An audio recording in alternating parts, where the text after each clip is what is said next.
Some of you so-called devout Christians are not beating the allegations that you cannot form your own thoughts and opinions. How did that rapture go? I guess since I'm still here, I'm a heathen and the angels and the demons are about to start waging war on earth, right?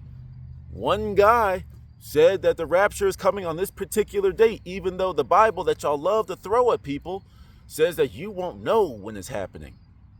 So wait, who has the authority here? The Bible or this one dude standing in front of you at church? From my knowledge, first of all, before we get into it, I didn't even know that this was a thing.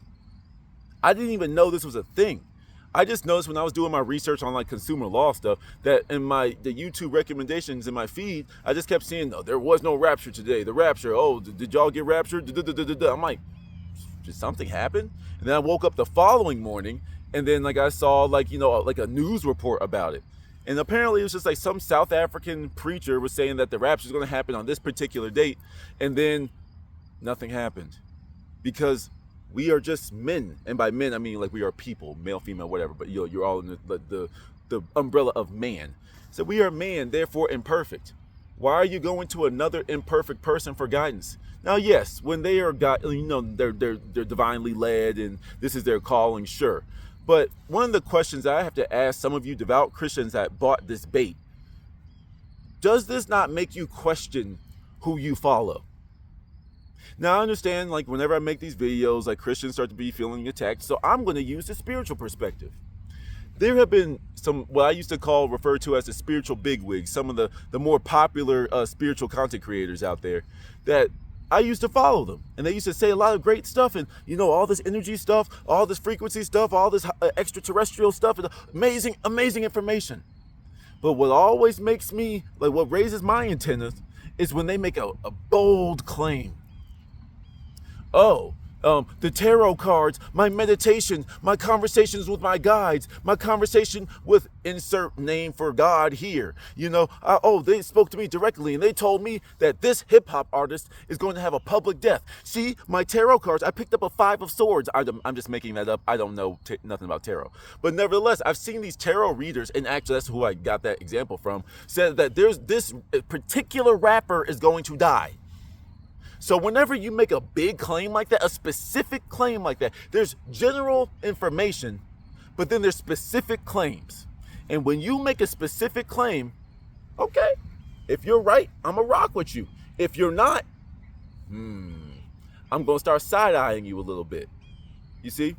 Because these spiritual people, these so-called spiritual people, these so-called faith leaders, their egos get to them, no matter what.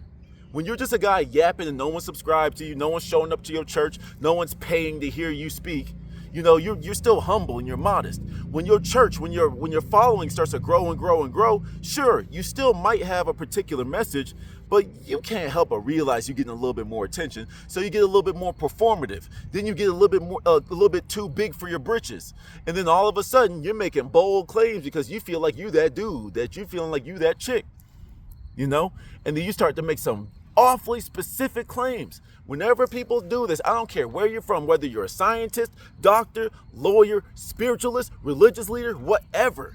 When you make a big claim and it doesn't come to pass, what else were you wrong about? That's where my brain goes.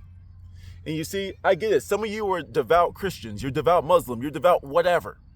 But the thing is, are you devout religious? Are you devout belief system? Or are you devout to this church? Temple not made with hands, but you're in the temple made with hands. You're following after this dude who seems to be as lost as everybody else, making a whole bunch of false claims. How many false claims do you need before you start to question things? And I don't care where it is.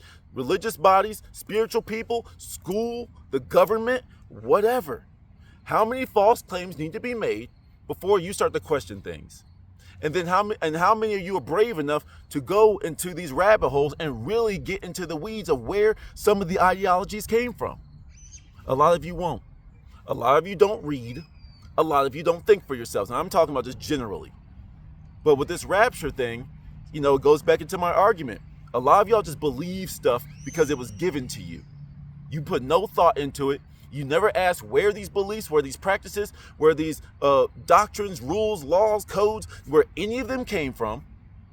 And yet you just follow them because society says that's what you're supposed to do. Hey, man. Society said, you have to eat 3 meals a day. But then there's people that experience great health benefits with 1 meal a day fasting, or just fasting in general. Science told me that I can't go more than 3 or 4 days without water. I did it. They said that if you challenge God, you're going to get hit with a lightning bolt. So if you guys think that the rapture did happen, why are you here with a heathen like me? I'm just asking some questions, putting some thoughts out there. Till the next one.